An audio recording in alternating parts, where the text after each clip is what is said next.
Manchester United saat ini sedang melakukan tes medis terhadap Altay Bayındır menjelang langkah potensial untuk membawanya ke Old Trafford musim panas ini. Sang kiper terlihat di Athena selesai melakukan tes medis sebelum kembali ke Istanbul. Menurut The Athletic, MU sudah lama mengincar kiper Fenerbahce itu, namun menginginkan klarifikasi terkait masalah punggung pemain berusia 25 tahun itu. Bos United, Erik ten Hag, sangat ingin menandatangani kiper cadangan kelas atas untuk Andre Onana sebelum jendela transfer ditutup, dan Bayındır mungkin adalah orang yang tepat untuk pekerjaan itu.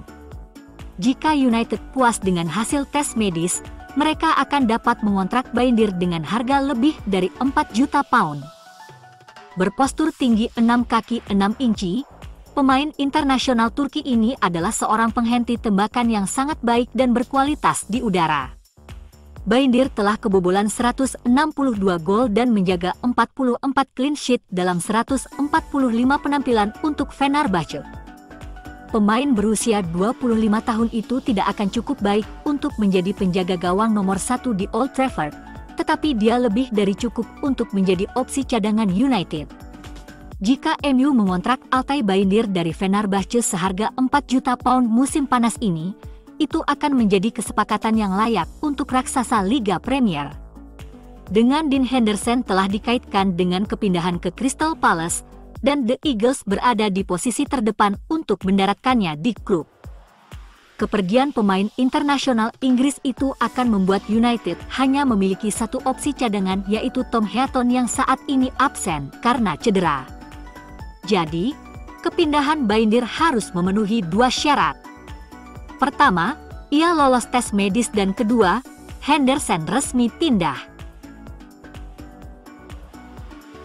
Berita yang sangat menggembirakan bagi seluruh pecinta Manchester United, bankir Qatar, Sheikh Jassim bin Hamad Al Thani, dilaporkan telah terpilih untuk menyelesaikan pengambil alihan Manchester United senilai 6 miliar pound pada pertengahan Oktober.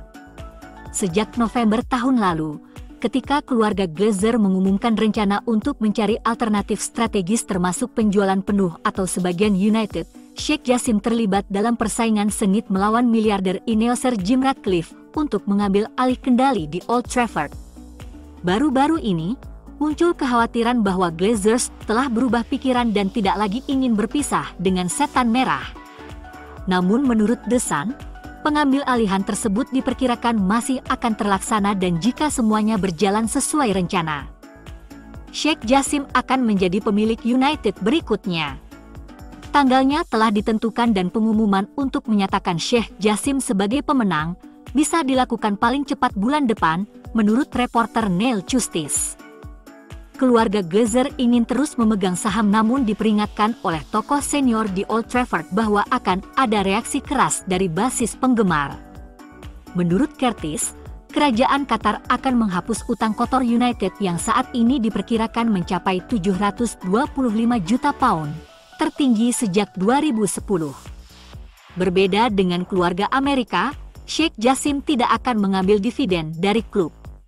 Dia juga berkomitmen untuk melakukan perombakan besar-besaran Theatre of Dreams dan kompleks pelatihan tim Carrington.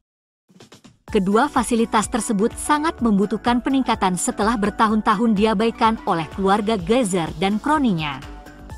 Penggemar United akan berharap ini bukan lagi harapan palsu, dan mengingat reputasi Neil Justice, akan lebih baik jika harapan itu tidak terlalu tinggi.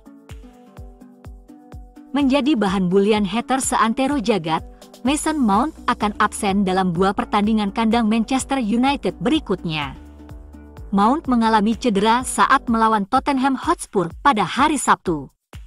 Cedera itu akan membuat Mount absen sampai setelah jeda internasional mendatang pada bulan September.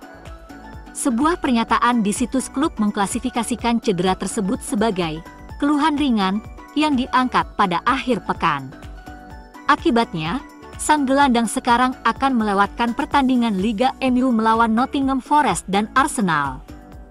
Penandatanganan 65M dari Chelsea telah mendapat beberapa kritik karena Setan Merah telah berjuang di tahap awal musim.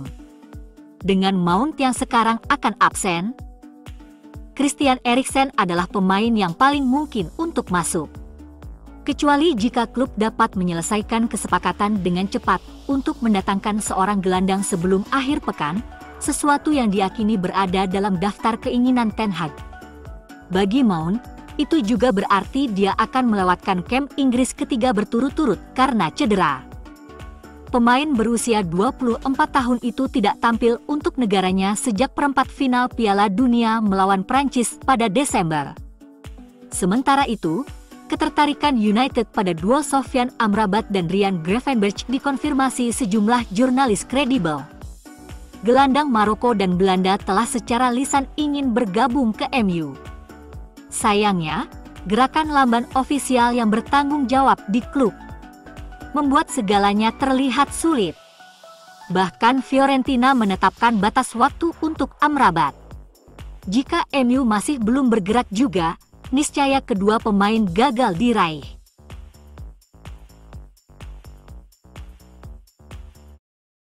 Manchester United sekarang mempertimbangkan kembali untuk membiarkan Facundo Pellistri pergi dengan status pinjaman setelah keputusan terakhir mereka pada Mason Greenwood. Kemarin, United mengonfirmasi bahwa mereka akan berpisah dengan sang wonderkid. Pemain Inggris itu akan diizinkan untuk menghidupkan kembali karirnya di tempat lain selain Old Trafford. Sejumlah klub dikabarkan telah menghubungi juara Inggris 20 kali itu untuk mendapatkan tanda tangan Greenwood. Sementara itu, United sedang dalam pembicaraan dengan Sheffield United mengenai penandatanganan pinjaman Pellistri. FC Twente juga tertarik untuk mengamankan jasanya. Erik ten Hag sendiri dikatakan telah merekomendasikan tim Eredivisie sebagai kemungkinan tujuan Pellistri, di mana ia dapat melanjutkan perkembangannya. Namun, karena hilangnya Greenwood dan beberapa pemain cedera, United saat ini kekurangan penyerang. Oleh karena itu diragukan apakah Pellistri akan diizinkan pergi dalam jangka pendek. Fabrizio Romano melaporkan bahwa Inter Milan siap mempermanenkan Benjamin Pavard, dan mereka telah memberitahu sang pemain dan klub Bundesliga mengenai hal ini. Jurnalis tersebut kini juga mencatat bahwa kedua pihak kini telah mencapai kesepakatan prinsip untuk pemain berusia 27 tahun itu, yang mencakup biaya 25,6 juta pound dengan tambahan 2,5 juta pound. Namun, ia menambahkan bahwa ada faktor penting yang tersisa karena pihak Jerman perlu mencari penggantinya sebelum mengizinkan pemain Prancis itu pergi. MU awalnya mengincar bek Prancis itu sebagai calon pengganti Harry Maguire. Namun, karena pemain asal Inggris itu masih berada di skuad, mereka menginformasikan kepada agen Pavard, MU tidak akan meneruskan diskusi. Dan hal itu membuat Inter mengambil alih kendali. Sejak mereka menderita kekalahan dari Spurs, para penggemar MU mengangkat suara, menuntut lebih banyak pemain untuk memperkuat skuad sebelum jendela musim panas berakhir. Romano telah meyakinkan mereka bahwa klub masih tertarik untuk merekrut gelandang Fiorentina, Sofyan Amrabat. Mereka juga berusaha mencari resolusi mengenai masa depan gelandang seperti Donny van de Beek atau Scott McTominay sebelum bisa merekrut gelandang lain. Mengenai situasi pertahanan mereka, Erik ten Hag mengungkapkan bahwa klub memastikan Jonny Evans untuk menandatangani kontrak 1 tahun untuk bertahan bersama mereka. Everton dilaporkan telah mendaftarkan minat mereka pada Harry Maguire dalam beberapa hari terakhir. Lain halnya dengan bek kiri Brandon Williams, yang berada di ambang kepindahan dari Old Trafford seiring dengan kemajuan pembicaraan dengan klub Championship. Menurut jurnalis Laurie Whitwell dari Athletic, MU sedang dalam diskusi lanjutan dengan Ipswich Town mengenai transfer pinjaman untuk Williams. Kesepakatan pinjaman ini mungkin mencakup kewajiban untuk membeli pemain tersebut di akhir musim. Satu pemain bertahan lainnya, Marc Jurado, ingin meninggalkan MU dan bergabung dengan klub di Spanyol. Manchester United cenderung terhuyung-huyung dari satu masalah ke masalah lainnya. Awal musim yang lamban membuat Erik ten Hag memiliki banyak pekerjaan yang harus dilakukan. Masalah terbesar bagi MU saat ini tampaknya adalah kurangnya ambisi, yang berasal dari Glazers. Ini bukan tim pemenang gelar, dan bahkan mungkin bukan tim penantang gelar. Fans ingin melihat tim menantang untuk liga, bukan untuk berdesak-desakan untuk tempat di 4 besar. MU telah membeli 3 pemain musim panas ini: kiper, striker, dan gelandang. Sejauh ini bagus. Tapi masalahnya, itu tidak cukup. Saat ini tampaknya tidak ada urgensi dari klub untuk memperkuat lebih lanjut. Daftar pemain yang dibutuhkan Manchester United terus bertambah.